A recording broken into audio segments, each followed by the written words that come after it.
discuss strain energy. So we know that strain. So far we discussed the strain, and let us see the energy stored in a body. Before going to discuss the strain energy in a body, particularly in deformable bodies, better to recall once again behavior of a rigid body in motion for the better understanding of the strain energy concept. So, for example, let us consider a rigid body, right? Resting on a horizontal plane. This is the body. So, whenever a force P or F is applied, say this is the applied force F.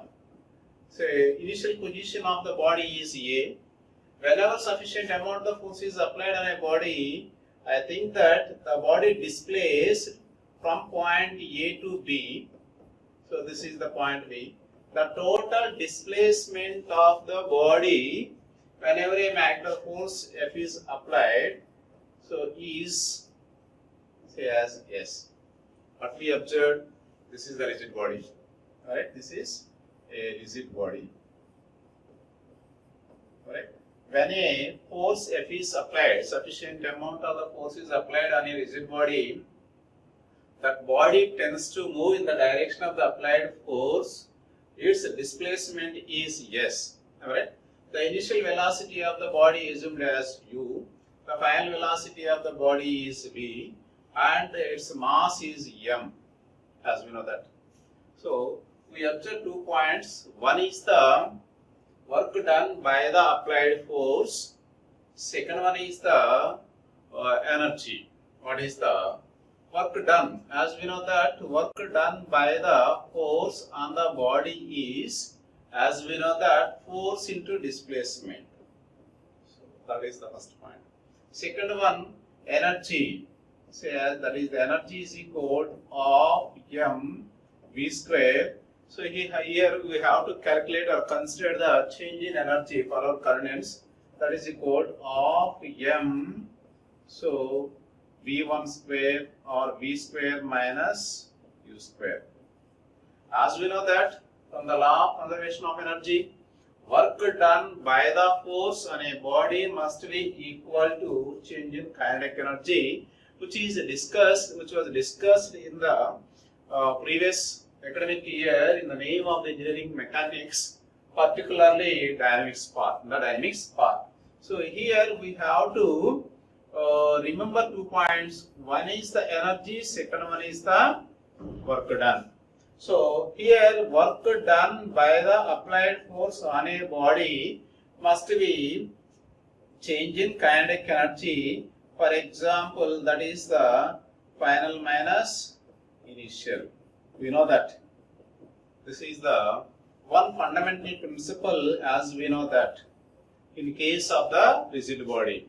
Coming to for the deformable bodies, what we have to study. Suppose if you observe a body, so this is a deformable body. So for example, let us consider a body of length L. Right? This is the length, actual length or initial length of the body. Right? When a force F or P is applied on a body, we expected it is deformed or strained. It is deformed or strained. Its deformation is noted as delta L. So we have to remember one thing. This is the strain.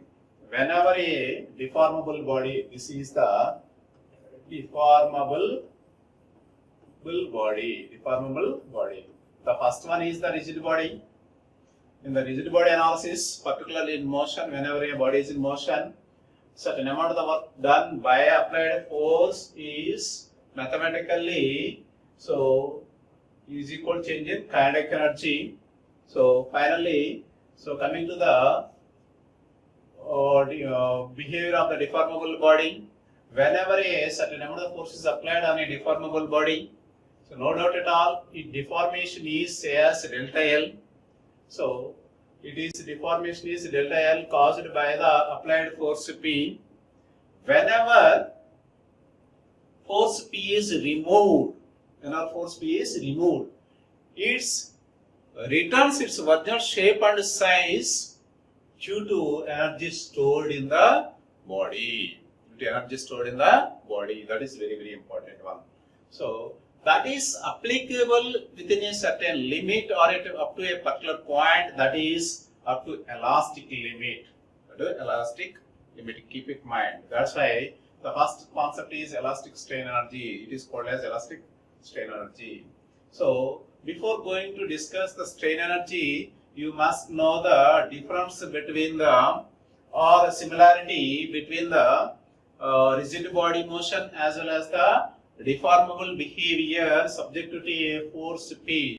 Here, certain amount of the work is done by the applied force P. So, mathematically, work done is equal to what about the deformation? That is delta L.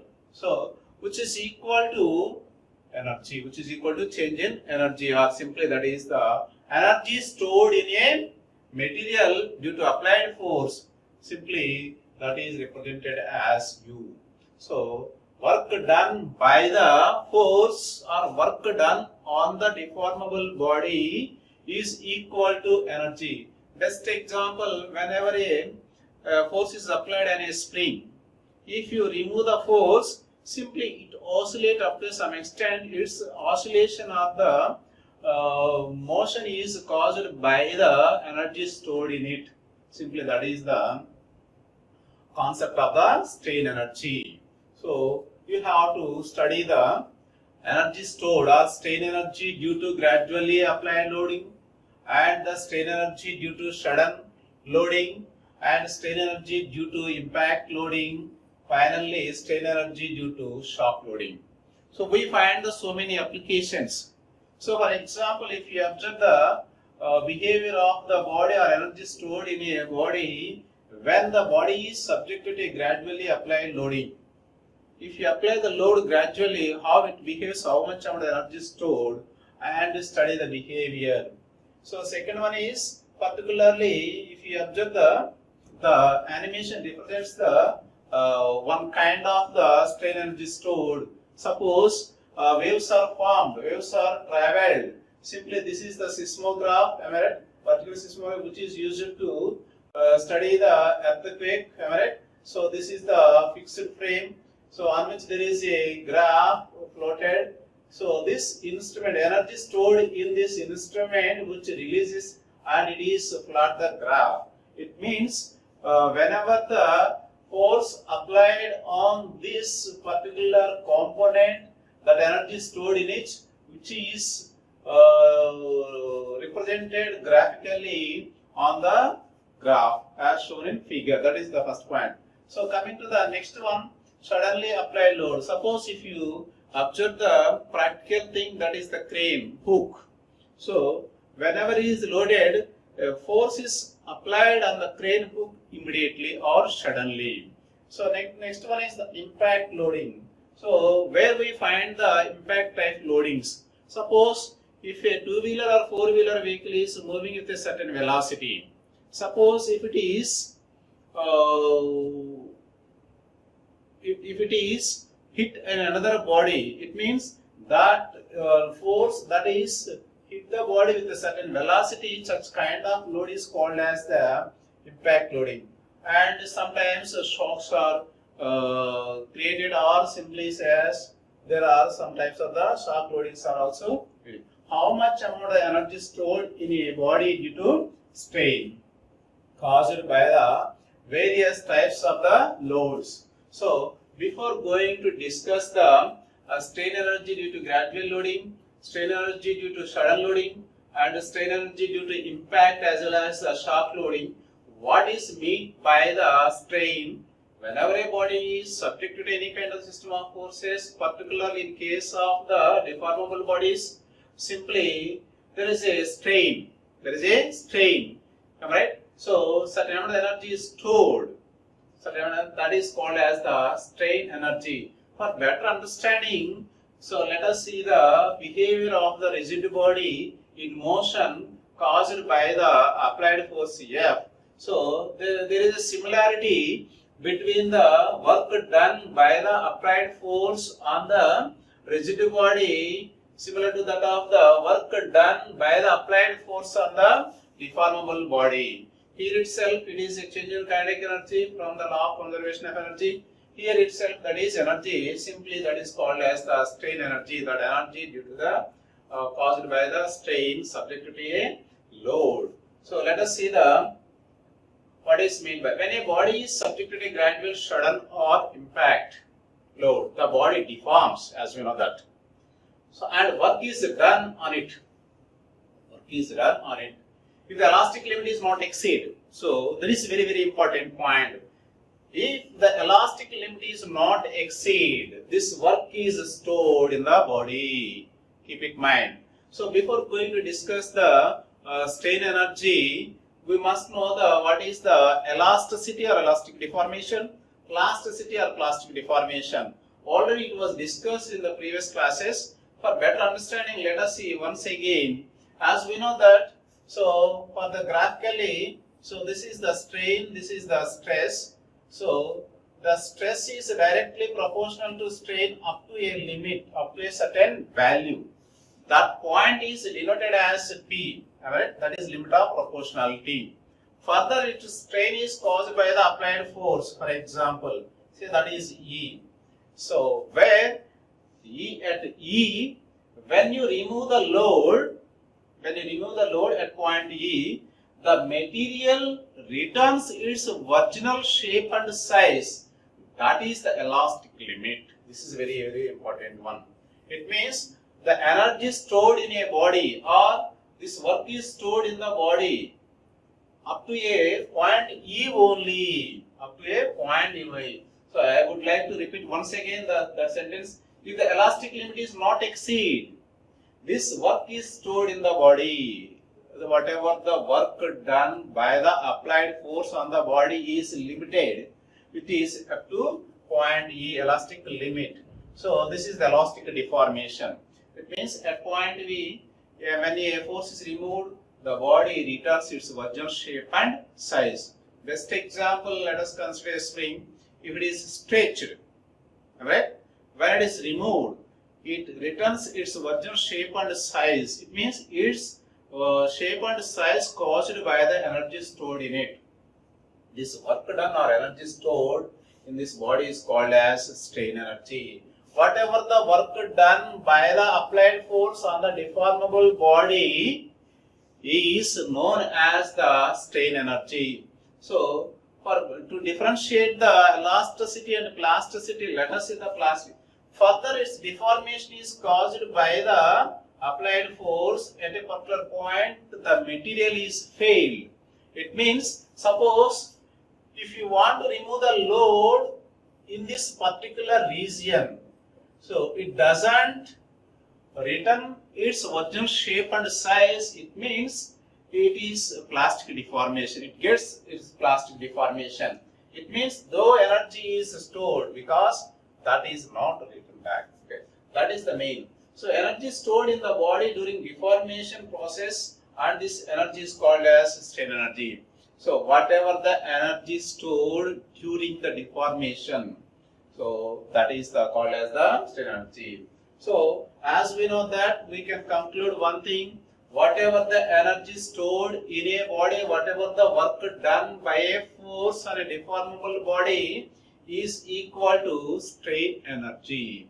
So work done is equal to strain energy.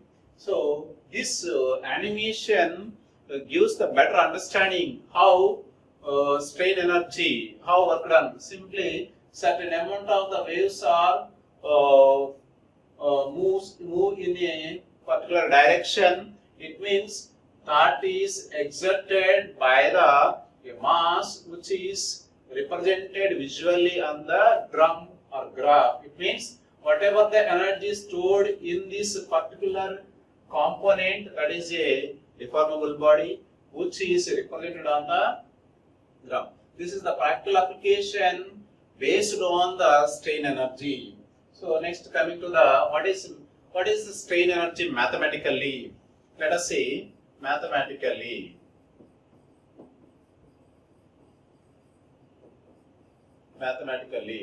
So for example, let us consider a body. Alright, we know that this is a deformable body. Keep it in mind. Don't get any confusion between the rigid body and the deformable body. So today we discussed the deformable body, rigid body behavior for our better understanding only. So this is the deformable body. Initially, I would like to apply a force of magnitude P is equal to 10 kilonewtons. Alright. So I think that whenever a force is applied on a deformable body, no doubt at all, it deforms. So whatever is the deformation, so this is the body. Its deformation is, let us assume, delta L. So this is the delta L1. Delta L1. Caused by the applied load P. Caused by the applied load P is equal to 10 kilonewtons. So this is the deformation. As we know that the strain change in length by original length. The original length of a material remains constant, that is L. Just I would like to plot the graph between the strain and the stress. Strain and the stress. Simply the strain is represented along the x-axis and stress is represented along the y-axis. Just I would like to plot the graph between the stress and strain. So whenever a force P is applied for a particular cross-sectional area, so the deformation is also proportional to that. The deformation. So particularly this is according to the first case. Further, I would like to increase the applied force. This is the new position of the body. It is subjected to a P1 which is equal to 20 kilonewtons. So 20 kilonewtons. Whenever it is subjected to a 20 kilonewtons force, simply further it is deformed. Its deformation is, let us assume, delta L2 caused by the 20 kilonewtons. Further, its strain is proportional to the next point. It is limited up to a certain point. So the stress is directly proportional, is limited, keep it in mind. So that is limited. The stress is directly proportional to strain is also limited up to a certain point. That point is called as P, that is limit of proportionality. Very good. Next, further its deformation is caused by the force, no doubt at all. So this is a point up to E. The distance between the point P and E is very small or negligible also. The limit of proportionality and the elastic limit is altogether simply say as 1 consider per hour, because the distance between the difference between the P and E is very small. It is very important point. So it means what happened at E, whenever a force is removed at particular point E, the material, whatever the deformable material, whatever the elastic material, so it returns its original shape and size. Just we have to observe the strain energy in elastic bodies only. Am I right? So just let us see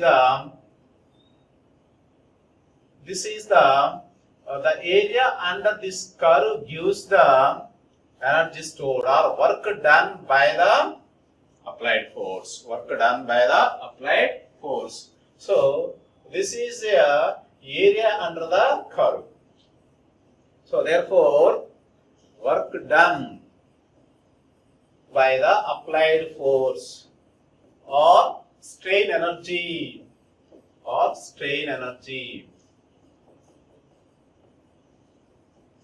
so is equal to half into what about the base is strain, and what about that next one is the then stress.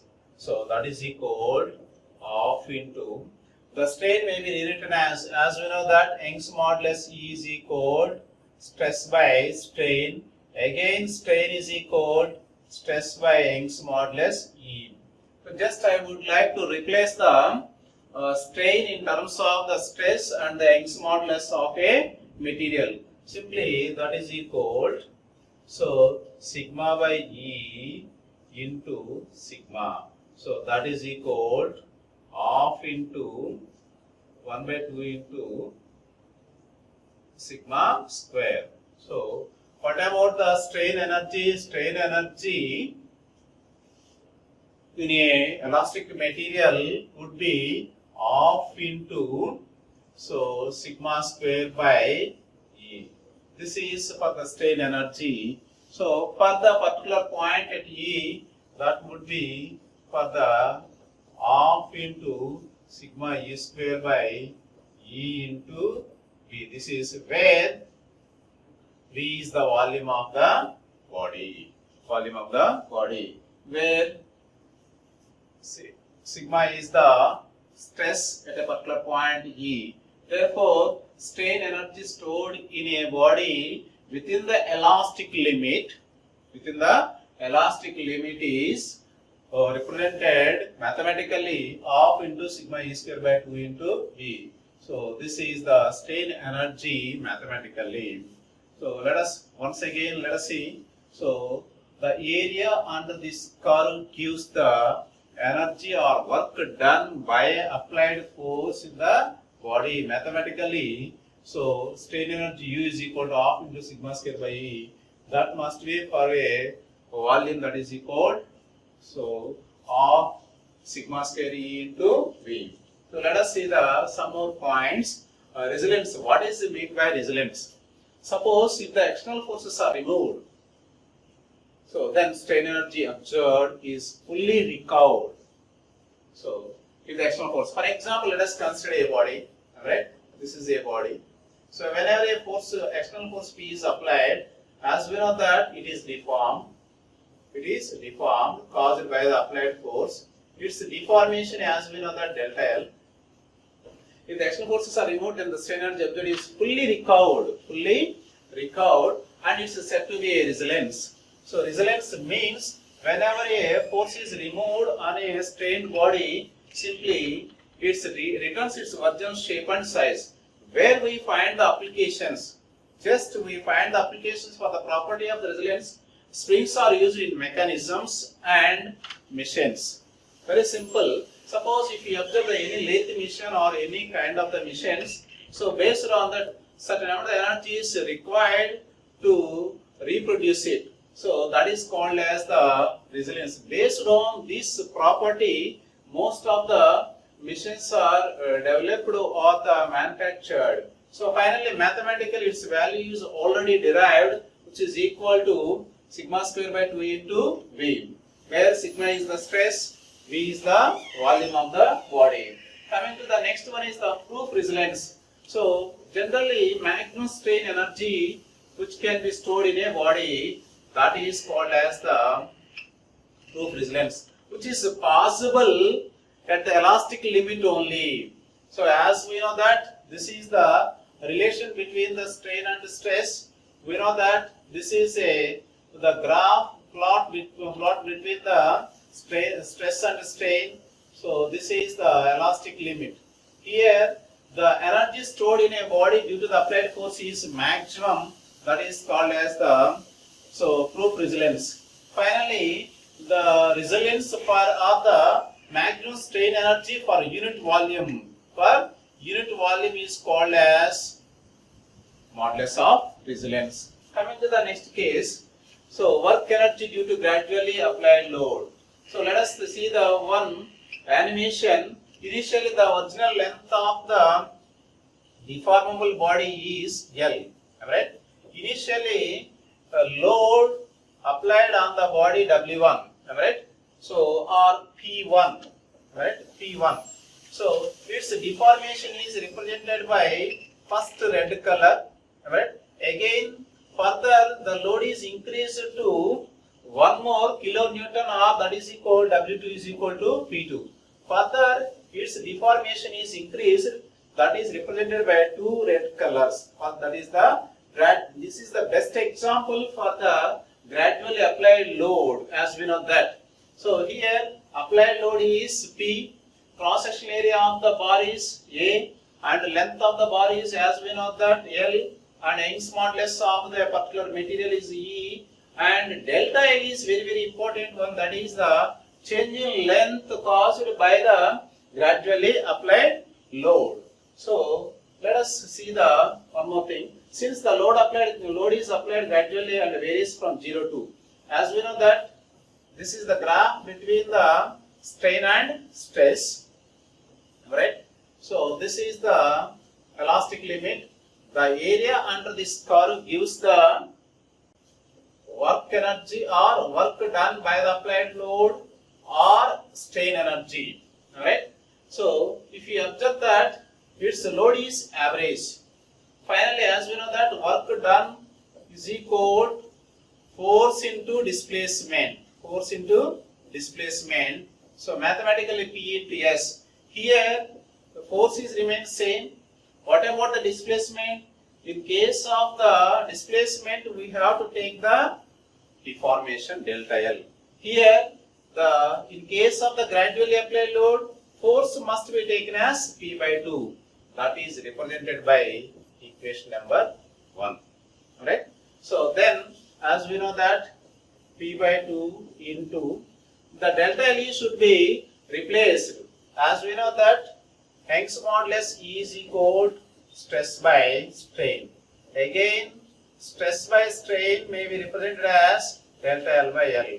So therefore, delta L by L is equal stress by Young's modulus E. Therefore, delta L is equal stress by Young's modulus into L.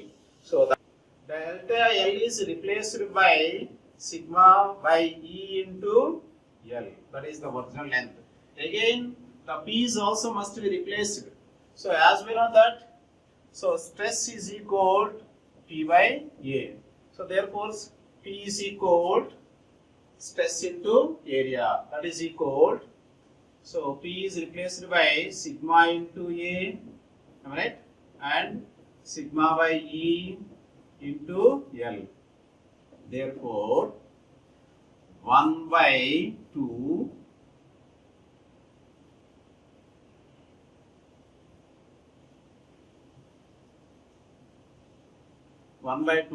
into 1 by E into sigma square into A into L.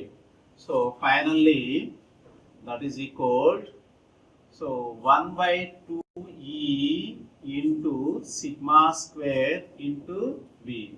So this is already derived graphically and analytically. This is regarding to the strain energy due to the gradually applied load. So let us discuss the remaining loads in the next class. Thank you.